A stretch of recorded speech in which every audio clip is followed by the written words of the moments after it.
Hello friends, welcome to my YouTube channel learn with mind map by Mamta Verma. So friends, हम अपने आज की इस वीडियो के अंदर डिस्कशन करने वाले हैं आफ्टर रिवोल्ट 1857। मतलब 1857 की जो रिवोल्ट हुई थी उसके बाद की क्या कहानी हुई, उसके बाद क्या ब्रिटिश की ईस्ट इंडिया कंपनी इंडिया में टिक पाएगी या फिर जो पार्लियामेंट है वो डायरेक्ट कंट्रोल करेगा इंडिया पे। क्या होने वाला था ये किसी को नहीं पता था। रिवोल्ट होने के बाद धीरे धीरे चीज़ें सेटलमेंट होने लग जाती हैं कि फर्स्ट ऑफ ऑल क्या आता है, गवर्नमेंट ऑफ इंडिया एक्ट आ जाता है 1858 में। गवर्नमेंट ऑफ इंडिया एक्ट आ जाता है, उसके बाद आता है इंडियन काउंसिल एक्ट। कितना, 1861 के टाइम पे। मतलब इंडियंस के साथ में एक काउंसिल एक्ट को जोड़ दिया गया, कब, 1861 के टाइम पे। साथ के साथ में जो बंदे थे वो क्या बनाने लगे, ग्रुप बना के हर चीज़ को डिस्कशन करने लगे थे। कौन, इंडियंस। ठीक है। सो आज की क्लास अपनी 20th क्लास है। अगर किसी ने मेरी पिछली क्लासेस को नहीं देखा है तो प्लीज़ उसे ज़रूर एक बार चेकआउट कर लें, ताकि आपकी जो स्टोरी है वो बिल्कुल एक सीरीज़ में आ जाए और आपको चीज़ें समझ में आ जाएं। जो अपना एक कंप्लीट कोर्स है ये यूपीएससी, ईपीएफओ प्लस एसएससी के टारगेटेड है, क्योंकि जो भी एसएससी एग्ज़ाम्स कंडक्ट करती है उन सब एग्ज़ाम्स के लिए सफिशिएंट है और एनएफ है। बिकॉज ऑफ यहाँ पे हर चीज़ की छोटी छोटी चीज़ों को बेस बना के हम आगे चल रहे हैं, जो कि आपकी यूपीएससी के आईएएस एग्ज़ाम में भी सफिशिएंट रहेगा आपके प्री वाले में। ठीक है फ्रेंड्स। सो अगर आपको डाउट बनता है कहीं भी तो आप कमेंट सेक्शन में ज़रूर बताइएगा। साथ के साथ इस चैनल को सब्सक्राइब कर लें और बेल आइकन को ज़रूर प्रेस करें, ताकि आपको आने वाली वीडियोस की नोटिफिकेशन मिल जाए। तो उसके साथ के साथ अब हम बात करने वाले फर्स्ट ऑफ ऑल क्या, जो अपनी रिवोल्ट हुई थी 1857 के टाइम पे वो कब तक चली थी। मतलब 57 में तो स्टार्ट हो गई थी, ख़त्म कब होएगी, नवंबर 1858 में। तो यही चीज़ें हम डिटेल के अंदर डिस्कशन करने वाले हैं कि जो अपनी 10 मई 1857 को रिवोल्ट स्टार्ट हो जाता है और 1 नवंबर 1858 तक रिवोल्ट ख़त्म हो जाता है। तो इस बीच में क्या होता है, जो गवर्नमेंट ऑफ इंडिया थी, जो कि वो ब्रिटिशर्स के अंदर थी, वो क्या लेके आती है, इंडियंस के लिए गवर्नमेंट ऑफ इंडिया नाम का एक एक्ट लेके आते हैं। कब, 1858 के टाइम पे। ठीक है। तो गवर्नमेंट ऑफ इंडिया नाम का एक एक्ट लेके आया जाता है 1858 के अंदर। क्यों? क्योंकि कुछ एडमिनिस्ट्रेटिव चेंजेस होने थे अपने इंडिया के अंदर। क्यों भाई? क्योंकि यहाँ पे पहले ब्रिटिश ईस्ट इंडिया काम करती थी, अपना कंट्रोल बना के रखा हुआ था। लेकिन अब क्या होगा, अब डायरेक्ट जो पार्लियामेंट है कहाँ की, ब्रिटिशर्स की, जो कि लंदन में बैठी है, वो क्या करेगी, वहाँ से क्या करेगी, पूरा का पूरा कंट्रोल करेगी इंडिया को। वो कैसे, हम देखते हैं कि यहाँ पे जो मेन ऑफ जितने भी आपने यहाँ पे करेक्टर्स हैं वो सब हम डिस्कशन करने वाले हैं। फर्स्ट ऑफ ऑल अपॉइंटमेंट कर देते हैं। किसको अपॉइंट करते हैं भाई, यहाँ पे एक अपॉइंटमेंट कर दिया जाता है, किसको, सेक्रेटरी को ऑफ द स्टेट। एक अपॉइंटमेंट की जाती है सेक्रेटरी ऑफ स्टेट के नाम से। वो क्या है, जो सेक्रेटरी ऑफ स्टेट होगा उसको क्या बोला जाता है कि आप क्या हो, हमारी ब्रिटिश की पार्लियामेंट का एक मेंबर। ब्रिटिश की पार्लियामेंट का जो मेंबर है वो कौन बनाया जाएगा, सेक्रेटरी ऑफ स्टेट बनाया जाएगा। उसके बाद उसको क्या बोला गया कि आप क्या करोगे, 15 मेंबर्स की जो है आप एक काउंसिल को बना सकते हो। 15 मेंबर की एक काउंसिल उसे दे दी गई। 15 मेंबर ऑफ काउंसिल्स के साथ के साथ जो 8 बंदे थे वो क्राउन के द्वारा यहाँ पे नॉमिनेट किए जाएंगे। मतलब डायरेक्ट आएंगे, जो क्राउन उन्हें चुन के भेजेगी। 7 कौन से होंगे, वो इलेक्टेड बंदे होंगे जो कोर्ट ऑफ डायरेक्टर के अंदर होंगे। मतलब सीओडी और सीओबी मैं आपको बता चुकी हूँ पहले ही, आप मेरी प्रीवियस वीडियो को जरूर चेकआउट करना, आपको पता चल जाएगा। सो यहाँ पे जो 7 बंदे थे वो इलेक्टेड करेगी कौन, कोर्ट ऑफ डायरेक्टर, जिसे आप सीओडी बोलते हो। तो यहाँ से जो हमें पता चल रहा है वो क्या हो जाएगा, डायरेक्ट कंट्रोल करेगी कौन, ब्रिटिश।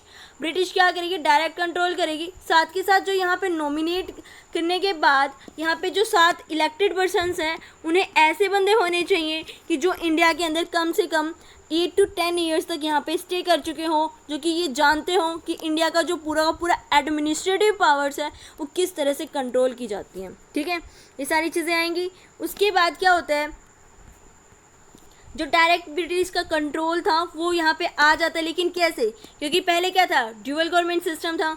ड्यूअल सिस्टम को अबोलिश कर दिया जाते हैं, जो कि अपनी बोर्ड ऑफ डायरेक्टर था और जो बोर्ड ऑफ कंट्रोल थी। मतलब बोर्ड ऑफ कंट्रोल और बोर्ड ऑफ डायरेक्टर के से जो अपने ड्यूअल सिस्टम चल रहा था उसको ख़त्म कर दिया जाता है। जो गवर्नर जनरल ऑफ इंडिया की पोस्ट थी उसको रिमूव करके क्या बना दिया जाता है, viceroy. Governor general of India last कौन था, कैनिंग था, और फर्स्ट वॉइसरॉय ऑफ इंडिया कौन था, कैनिंग ही था। ठीक है, याद रखना last governor general of India बोला जाए तो भी कैनिंग आएगा, और फर्स्ट वॉइसरॉय बोला जाए तो भी कौन आएगा, कैनिंग आएगा। लेकिन जब वॉइसरॉय की एक पोस्ट बना दी गई, वॉइसरॉय में ये चेंज कर दिया गया, उसकी पावर्स को लिमिटेड कर दिया गया, मतलब उसकी पावर पे कुछ न कुछ पाबंदियाँ लगाई गई कि आप ये कर सकते हो, ये नहीं कर सकते। और जो भी वॉइसरॉय होगा वो जो सेक्रेटरी ऑफ स्टेट होगा उसके अंडर में रह के काम करेगा, मतलब अगर उसे कुछ भी करना पड़ेगा तो उसे परमिशन लेनी पड़ेगी किससे, सेक्रेटरी ऑफ स्टेट से। ठीक है, तो आप जानते हो कि वॉइसरॉय की पावर को लिमिट लगा दी गई कि आप ज़्यादा मतलब उछलो मत, लिमिट में रहो। ठीक है, उसके बाद कुछ सिचुएशंस क्रिएट हो जाती हैं, जो इंडियंस की एडमिन्स की पावर्स होती है वो डायरेक्ट ब्रिटिश कंट्रोल करेगी। ब्रिटिश कंट्रोल भाई पहले भी तो कर रही थी, बोलोगे ना। पहले क्या था, पहले जो इंडियंस थे, जो ब्रिटिश ईस्ट इंडिया कंपनी थी वो इंडिया के अंदर रहती थी और इंडिया के अंदर ही अपने लॉज को लेके आती थी या एक्ट को लाती थी। लेकिन अब क्या होगा, जो ब्रिटिश की जो अपनी पार्लियामेंट है वो डायरेक्ट कंट्रोल कर रही है। डायरेक्ट कर रही है तो कहाँ से कर रही है, लंदन से कर रही है। तो वो बिना यहाँ की सिचुएशंस को जाने बिना यहाँ पे क्या करेगी, अपने एक्ट्स को लेके आएगी। मतलब अगर आप साफ तौर से देखा जाओ तो यहाँ पे इंडियंस का कोई भी रोल नहीं है या इंडियंस की कोई भी सुनी नहीं जाती। तो ओवरऑल क्या होगा, बंदे परेशान होंगे। फिर से अगर बंदे परेशान होंगे तो कुछ ना कुछ तो करेंगे ना भाई, क्योंकि अब उनसे पूछ के ही नहीं कुछ भी रूल रेगुलेशन लाए जाते, नहीं लाए जाते। क्या होगा, कोई भी एक्ट आएगा, कोई भी पॉलिसी आएगी तो इंडियंस क्या करेंगे, उसका विरोध करेंगे, उसकी अपोज करेंगे। ठीक है, उसके अपोजिशन में जाएंगे। सेम ऐसे ही होएगा आगे। तो इंडियन के जो काउंसिल एक्ट था वो कब आता है, 1861 के अंदर आता है, जो कि मैंने आपको बताया था। क्या जो इंडियन काउंसिल एक्ट है वो 1861 के अंदर आता है। वॉइसरॉय कौन था उस टाइम पे, वॉइसरॉय कैनिंग ही था अपना। वॉइसरॉय कौन था, कैनिंग था। जो सेक्रेटरी ऑफ स्टेट है, जो मैंने फर्स्ट ऑफ ऑल लिखा, सेक्रेटरी ऑफ स्टेट कौन था, जिसके पास सबसे ज़्यादा पावर थी। उसके बाद किसके पास थी, वॉइसरॉय की। वॉइसरॉय को पिछली बार मैंने आपको बताया था, जो वॉइसरॉय या फिर गवर्नर जनरल ऑफ इंडिया है उसके पास दो पावर थी। दो इंपॉर्टेंट पावर कौन सी थी, एग्जीक्यूटिव पावर और legislative power. Executive powers mean to say कोई भी लॉ बना दिया गया है लेकिन उसको क्या करना है, इम्प्लीमेंट करवाना है। अगर लेजिस्लेटिव पावर की बात करती हूँ तो क्या किया जाता है कि इसमें लॉ को बनाया जाता है। दैट मीन्स यहाँ पे लॉ की बात की जाएगी, और जो लॉ की बात की जाएगी तो यहाँ पे क्या किया गया, यहाँ पे इसकी जो शीट्स थी ना, जो शीट थी उसको इंक्रीज कर दिया गया 6 से 12। जो यहाँ पे शीट थी उसको इंक्रीज कर दिया गया, किसमें, लेजिस्लेटिव में 6 से 12 कर दी गई। सिर्फ और सिर्फ जो कि वॉइसरॉय के पास जो लेजिस्लेटिव था वो सिर्फ एडवाइजरी पावर को रखता था। मतलब आप सिर्फ सलाह दे सकते हो कि हाँ आप ये ठीक कर रहे हो या ना कर रहे हो, मतलब हमें कोई रत्ती भर भी फ़र्क नहीं पड़ता। आपकी एडवाइजरी से करना जो है वो हम करेंगे, बट सिर्फ आप एक एडवाइजरी पावर आपको दी गई है ताकि आप एडवाइस दे इसको। ठीक है, उसके बाद जो यहाँ पे शीट्स को इंक्रीज कर दिया गया था 6 to 12, उसमें ये बोला गया कि यहाँ पे इन शीट्स के लिए इंडियंस भी क्या आएंगे, अलाउ किए गए, किसके लिए, लेजिस्लेटिव के लिए। तो इंडियंस के साथ क्या होता है कि इंडियन सोचते हैं कि वाओ हमें क्या कर दिया गया, लेजिस्लेटिव इतने बड़े पद के लिए हमारी अपॉइंटमेंट की जाएगी। लेकिन उन्हें ये नहीं पता जो बेशक से पद कितना भी बड़ा हो लेकिन पावर क्या है, ज़ीरो है। सिर्फ क्या एडवाइजरी दे सकते हैं, यस और नो। मानेगा तो कौन, वॉइसरॉय। चल भाई वॉइसरॉय ने मान भी ली, वॉइसरॉय ने मान भी ली इंडियंस की, तो क्या आगे सेक्रेटरी ऑफ स्टेट मानेगा, क्या वो पाबंदी है, नहीं। क्योंकि जो सेक्रेटरी ऑफ स्टेट है वो इंडिपेंडेंट है अपने जो डिसीजंस हैं उनको लेने के लिए। वो ये नहीं है कि वो वायसरॉय उस पर प्रेशराइज करेगा कि आप इस रूल को या इस एक्ट को इम्प्लीमेंट करो, बिल्कुल भी नहीं। अगर वायसरॉय हाँ भी करता है तो सेक्रेटरी ऑफ स्टेट इतनी पावर रखता है कि वो उस लॉ को, उस एक्ट को मना कर सके, रिजेक्ट कर सके। ठीक है, इतना समझ में आ चुका होगा। सो नेक्स्ट क्या है, यहाँ पे एक पैरेटोफिलो एक सिस्टम लेके आया, क्या, पोर्टोफिलो ए नाम का एक सिस्टम लेके आए जिसको इंट्रोड्यूस कर दिया गया, किसके साथ में, मेंबर्स के साथ में। मेंबर्स कहाँ होंगे, अपनी जो भी यहाँ पे पार्लियामेंट थी उसके मेंबर्स होंगे। मेंबर्स के साथ में क्या किया गया, उनको डिपार्टमेंट को अपॉइंट कर दिया गया। अब डिपार्टमेंट मीन टू से क्या, जो आज के टाइम पे मिनिस्ट्री है, मिनिस्ट्री ऑफ क्या, जो भी अपने क्या है, फाइनेंस मिनिस्टर होते हैं, लॉ मिनिस्टर होते हैं, कुछ भी एजुकेशन मिनिस्टर, इन सब मिनिस्टर्स की फर्स्ट टाइम अपॉइंटमेंट की गई थी किसमें, इस वाले सिस्टम के अंदर। या फिर काउंसिल एक्ट 1861 के टाइम पे क्या हुआ था, जो अपनी पार्लियामेंट थी उसके अंदर क्या बनाएगी, मिनिस्ट्री को अलग अलग बना दिया गया, सेपरेट आउट, हर बंदे को अलग अलग मिनिस्ट्री सौंप दी गई, जैसे कि law ministry, revenue ministry, education और एटसेट्रास। कुछ ऐसे मिनिस्ट्रीज़ को बना दिया गया ताकि जो करें बंदे जो हैं वहाँ पे क्या करें, कंट्रोल कर पाएँ। ठीक है, अब नेक्स्ट बात करते हैं, यहाँ पे एक फाइनेंस डिसेंट्रलाइजेशन का एक चीज़ बताई गई 1857 से पहले और 1857 के बाद। 1857 से पहले क्या था, फाइनेंस का डिसेंट्रलाइजेशन कुछ इस तरह से सेंट्रलाइजेशन था कि जो भी यहाँ के अलग अलग क्या थी, बॉम्बे की प्रेसिडेंसीज थी, कुछ अलग अलग प्रेसिडेंसीज थी, आगरा वगैरह जो भी इनकी प्रेसिडेंसीज थी, वहाँ से क्या किया जाता, टैक्स वसूल किया जाता उनके एरिया से और उसे सबमिट करा दिया जाता किसके पास, गवर्नर जनरल ऑफ इंडिया के पास में।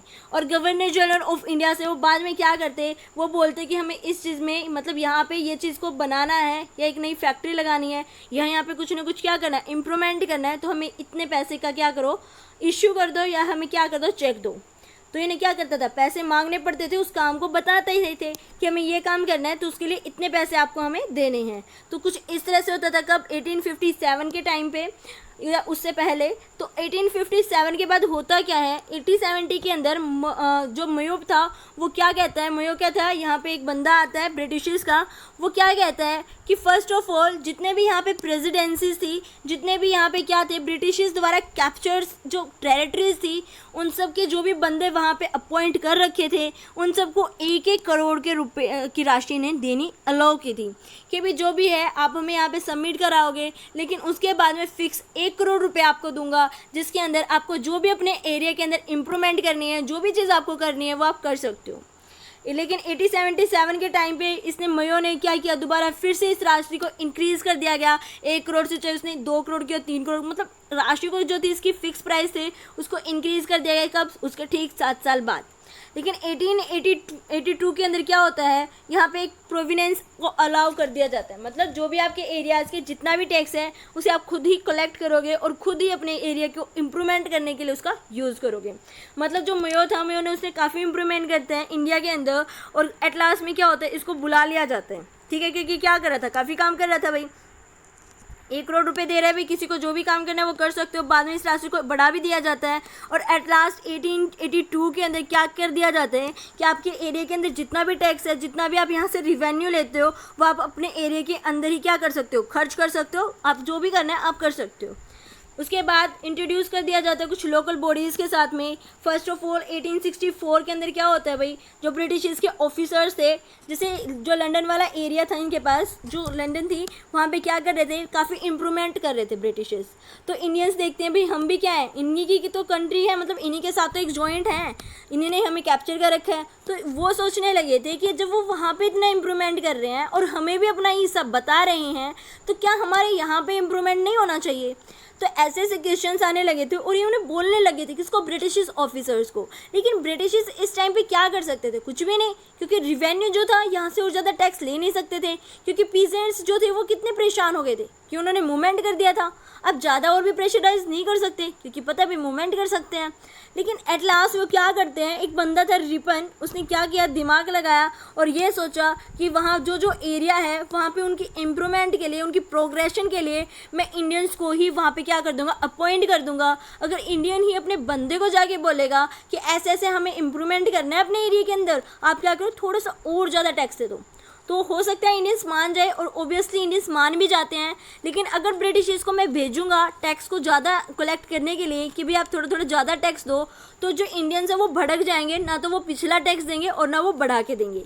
तो ऐसा दिमाग लगाता है कौन, रिपन लगाता है। तो वो इंडियंस को अपॉइंट कर देता है, क्योंकि क्या हो रहा था, अच्छे से वो काम कर पा रहे थे, टैक्स भी ले पा रहे थे क्या, ज़्यादा, और साथ के साथ जो इंडियंस थे वो खुशी खुशी वो क्या करते, ज़्यादा टैक्स दे रहे थे। तो यहाँ से आपको समझ में आ चुका होगा जो भी मैंने आपको बताया, कुछ भी लोकल बॉडीज़ का इश्यूज़ कि भी यहाँ पे क्या किया ब्रिटिशर्स ने, इस तरह से कंट्रोल किया। नेक्स्ट आते हैं कुछ एडिशनल चार्जेस लिए जाते थे, कुछ एडिशनल चेंजेस हो जाते हैं। एडिशनल चेंजेस क्या होते हैं, जो भी आर्मी थी, अब उन्हें पता चल चुका था जो कि आर्मी है, आर्मी के अंदर जो मंगल पांडे नाम का एक बंदा था वो क्या कर रहा था, रिवोल्यूशनरी एक्टिविटी करने लग गया था। क्या करा था उसने इन ब्रिटिश को क्या किया था, धमकाया था और मार भी दिया था। तो अब क्या होता है, जो आर्मी थी उसके अंदर इन्होंने क्या किया कि इंडियंस को हम क्या करेंगे, कम कर देंगे। जो हमारे यहाँ पे रेशियो बनेगी वो ये बनेगी, जो यूरोपियंस है और जो इंडियंस हैं उनका 50:50 रेशियो, अगर टोटल 100 हैं तो ठीक है, या फिर 1:1 का रेशियो भी आप बोल सकते हो। और इसने कहा कि जो अवध वाला एरिया है ना, वहाँ से मैं कोई भी रिक्रूटमेंट को नहीं लेने वाला, मतलब वहाँ से किसी भी बंदे को अब लिया नहीं जाएगा आर्मी के अंदर। कहाँ से? अवध वाले रीजन से। उसने जो न्यू रिक्रूटमेंट थी उनको लेना स्टार्ट कर दिया। कहाँ से? पंजाब से। पंजाब से क्यों किया भाई? क्योंकि जो पंजाब वाले बंदे थे, जो सिख थे, जो कि वहाँ पे कंट्रोल जमा के बैठे थे, उन्होंने क्या किया था? उन्होंने इनका साथ दिया था कि इनका ब्रिटिशर्स का। क्यों भाई? क्योंकि उन्होंने, मुगल कौन था? जो 1857 की रिवोल्ट थी उसको क्या करा था? वो उसका मेन लीडर था। तो जो पंजाब वाले थे वो वैसे ही चिढ़ते थे, किससे? मुगल से। तो वैसे इन्होंने क्या किया? पार्टिसिपेट नहीं किया था 1857 के टाइम पे।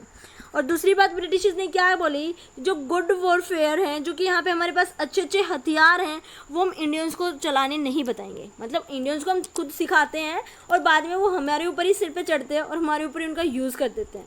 तो ये बोलते जो अच्छे अच्छे हथियार हैं उनका भी हम यूज़ जो है वो इंडियन को नहीं बताएंगे, उनको नहीं बताएंगे कि आपको ये इस तरह से यूज़ करना है। सेकेंड, डिवाइड एंड रूल की एक पॉलिसी लेके आए। इन्होंने क्या किया? हिंदूज़ और मुस्लिम को अलग अलग सेपरेट यूनिट्स के अंदर बना दिया और ये कहने लगे कि क्या होगा, जैसे ये अगर सेपरेट होंगे तो क्या होगा? आपस में क्या होंगे? एक दूसरे के बढ़ते हुए चीज़ को देख के दूसरा क्या करेगा? जलेगा और आपस में क्या करेंगे? लड़ाई में मगन रहेंगे, हमारे ऊपर ज़्यादा ध्यान नहीं देंगे।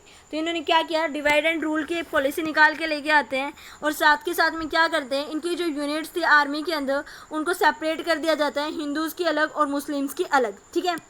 उसके बाद ये कहते हैं कि हम जो एनेक्स करते थे ना उसको स्टॉप कर देंगे। मतलब अवध वाला रीजन को एनेक्स कर दिया था, वहाँ पे पेशवा वाला भी कर दिया था, मतलब झांसी भी एनेक्स, बहुत सारे एरियाज़ को इन्होंने एनेक्स कर दिया था। लेकिन ये बोलते हैं अब हम एनेक्स नहीं करेंगे। क्यों? क्योंकि जो एनेक्स बिना किए जो वाले एरिया थे ना, वहाँ पे क्या किया? उन जो प्रिंस थे या फिर जो भी मुगल वहाँ पे एम्परर अपना बना के बैठे थे, उन्होंने क्या किया? पार्टिसिपेट नहीं किया था रिवोल्ट के अंदर, पार्टिसिपेट नहीं किया था। अब बता, आपको निज़ाम ने भी नहीं किया था, पंजाब वाले रीजन के अंदर जो बंदे थे उन्होंने भी नहीं किया था, और बहुत सारे ऐसे बंदे थे जो मैं आपको बता चुकी हूँ प्रीवियस वीडियो के अंदर, जिन्होंने क्या किया था? पार्टिसिपेट नहीं किया था। अगर नहीं किया तो क्या करेंगे? अब नेक्स्ट करना बंद कर देंगे और जो हिंदू वर्सेस मुस्लिम की जो लड़ाई है उसको कंटिन्यू कर देते हैं। That means divide and rule policy. जो हिंदू थे उनको हाई कास्ट का बताने लगे और जो मुस्लिम थे उन्हें लो कास्ट का बताने लगे। कुछ ऐसे करके आपस में क्या करने लगे? भिड़वाने लगे बंदों को कि आपस में लड़ मरेंगे और हम क्या करेंगे? खूब पैसे कमाएंगे। लेकिन एक बात याद रखना, जो ब्रिटिश ईस्ट इंडिया कंपनी थी, पैसे तो वो भी इंडिया से लूट रही थी, तो लेकिन जब वो पैसे इंडिया से लूट रही थी तो ओवरऑल क्या था? वो ज़बरदस्ती कर रही थी। लेकिन जब अपने ब्रिटिश की जो पार्लियामेंट है, जब वो यहाँ पे कंट्रोल करती है, वो क्या करती है? एक कायदे से, एक कानून से इंडियन से को बहुत ज़्यादा लूटती है as compare to East India company.